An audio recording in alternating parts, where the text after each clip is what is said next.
दरियाए सिंध में मुमकिन सैलाबी सूरत हाल के पेश नज़र रेस्क्यू रिलीफ और सिक्योरिटी के हवाले से किए गए इकदाम का जायजा लेने के लिए एक अहम इजलास कमिश्नर ऑफिस सक्खर के कॉन्फ्रेंस हॉल में मुनक्किद हुआ। इजलास में commissioner Sukkur division Abid Saleem Qureshi, Pakistan army के brigadier Jameel, DIG police Sukkur Faisal Abdullah Chachar, deputy commissioner Sukkur Nadir Shahzad Khan, wing commander 93 wing rangers Atif, Pakistan navy के lieutenant Jahangir, additional commissioner 1 Mohammad Amir Ansari, additional commissioner 2 Mohammad हाजन अजन, PDMA, रेस्क्यू 1112 आबपाशी, सेहत, तालीम, मोटरवे और दीगर मुतल्लिका महकमों के आला अफसरान शरीक हुए।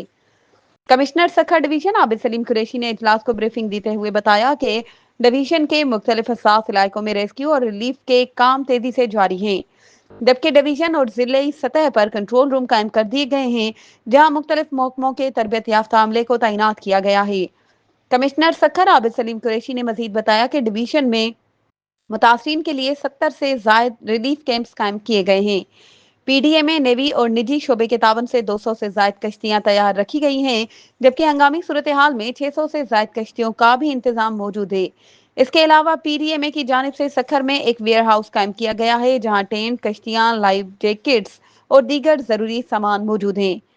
इन्होंने कहा कि पानी 6 सितंबर के बाद पहुंचने का इम्कान है, ताहम इसलिए मुकम्मल तैयारी कर ली गई है। मजीद खबरों और अपडेट्स के लिए हमारे चैनल को सब्सक्राइब करें और बेल आइकन को प्रेस करना ना भूलें।